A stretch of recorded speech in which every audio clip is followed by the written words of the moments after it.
Hidden deep in the Rocky Mountains of Colorado, there lies a grand hotel. Majestic, isolated, and haunted. It's the very place that gave birth to one of the most chilling horror novels in history, Stephen King's The Shining. But what if I told you? The real story behind the Stanley Hotel is even more terrifying than fiction. This is the haunted tale of the Stanley Hotel.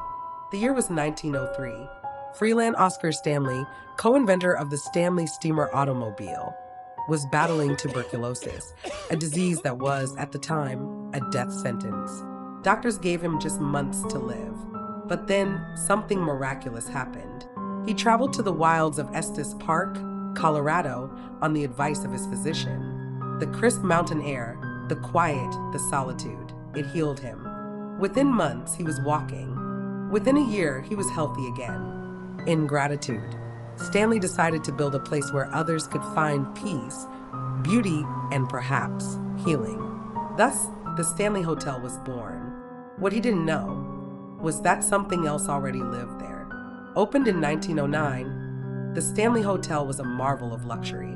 It had electricity, telephones, and running water, rare at the time. Presidents stayed here, aristocrats, artists, and Stephen King. But with all that glamour came whispers. Guests would hear piano music in the dead of night. When the ballroom was empty, housekeepers swore they saw a woman in old-fashioned clothing vanish around corners. Some even woke to find their suitcases unpacked and clothes neatly folded by invisible hands. And at the heart of it all was room 217, the most infamous room in the entire hotel, the room where Stephen King spent the night. Let's rewind to 1974. Stephen King and his wife, Tabitha, needed a quiet getaway. They checked into the Stanley Hotel, but it was the very last night of the season. They were the only guests. Imagine walking down endless, empty corridors, hearing your own footsteps echoing, feeling the temperature drop as if someone or something was watching. That night, King had a terrifying dream. His young son, running through the long, deserted corridors of the hotel, screaming, being chased by a fire hose that slithered like a snake.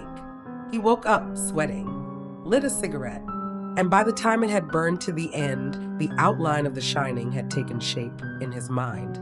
But King didn't know. Room 217 already had a dark history. In 1911, a housekeeper named Elizabeth Wilson entered the room with a candle. A gas leak caused an explosion. She was blown through the floor, but miraculously survived. Since her death, guests have reported her presence. Lights flickering, items mysteriously moved, the sensation of being tucked into bed by invisible hands. She's said to still care for the guests in her own ghostly way. But Elizabeth is far from the only spirit who lingers in these halls. In room 401, men often report feeling watched or even physically touched by an unseen presence. Women, on the other hand, hear whispers or laughter. The concert hall is another paranormal hotspot. People have heard applause in an empty room, music echoing faintly when there's no band, and sometimes shadows dart just out of sight. The grand staircase, often photographed, shows strange orbs and misty figures, even when no one else is around. And then there's the fourth floor. Footsteps overhead when no one's above you. Children's laughter in the dead of night. Doors creaking open and slamming shut by themselves. Staff members have admitted they avoid that floor when alone. Today, the Stanley Hotel leans into its haunted reputation. You can take ghost tours, stay in the famously haunted rooms, even attend horror-themed events. But many wonder, is it all just clever marketing? Paranormal investigators, psychics, and skeptics have all come through those doors. Some leave shaking their heads. Others never return. We saw temperature drops of nearly 20 degrees in seconds. That's not normal. I heard a voice whisper my name, and I was completely alone. I took a photo. When I looked later, someone was in the mirror behind me, but no one was there. For every skeptic, there's someone who swears they felt something otherworldly.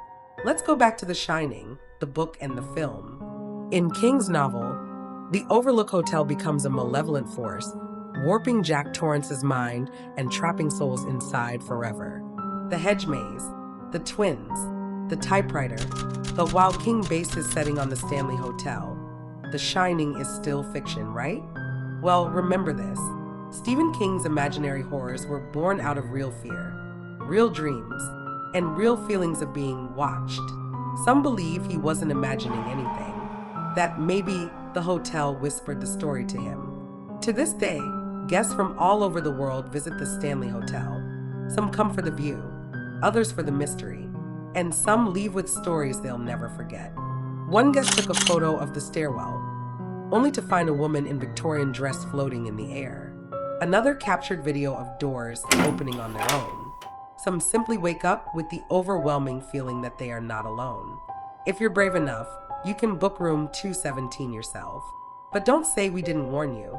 The Stanley Hotel stands as a monument to elegance, history, and the unseen. Is it just creaky pipes and overactive imaginations?